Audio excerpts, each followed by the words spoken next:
عربی کا لفظ ہے وما عدیم الحیا، اور بغیرت کمینے، تیرے مالک نے 3 روٹیاں دی تھی، جس دروازے پہ تو رہتا تینوں کھالی پھر بھی بھونکتا ہے، 3 روٹیاں میں نے تجھے دے دی پھر بھی بھونک رہا ہے۔ تو یوں لکھا اس کتاب میں کہ اللہ پاک نے کتے کو بھی زبان دی، اور وہ یہ کہنے لگا کہ ولی صاحب ذرا ٹھہرو، خود فیصلہ کرو، تم بے غیرت ہو یا میں بے غیرت ہوں، فیصلہ جناب کریں، میں کتا ہوں آپ ولی ہیں، جنت کے کھانے کھائے، ارے 3 دن نہ ملا تو آدمی کے دروازے پہ آ کے ماتھا گھسایا، جھولی پھیلائی، بھیک مانگی، مجھ سے قسم لے لو میں کتا ہوں، کئی مرتبہ 8 دن ٹکڑا نہیں ملتا، قسم لے لو اس دروازے کے سوا کبھی کسی دوسرے دروازے پہ نہیں گیا میں۔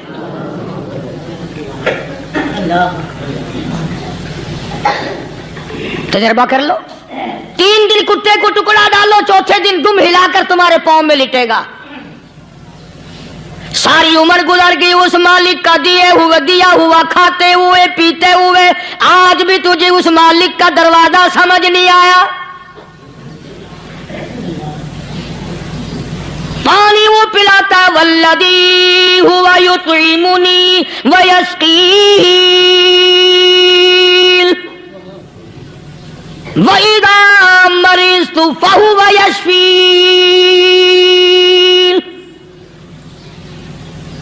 کتنا کھلاتا ہے، کتنے اعلیٰ درجے کے کھانے کھلاتا ہے، طرح طرح کے کھانے کھلاتا ہے،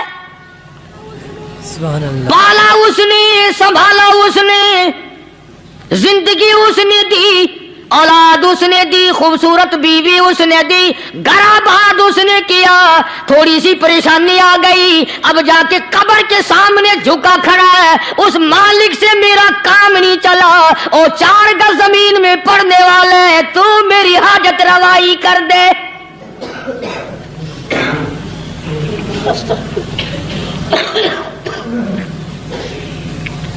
کون سے ولی نے یہ تعلیم دی، کون سے ولی نے یہ ترغیب دی؟ خواجہ قطب الدین بختیار کاکی رحمت اللہ علیہ، بابا فرید الدین شکر گنج رحمت اللہ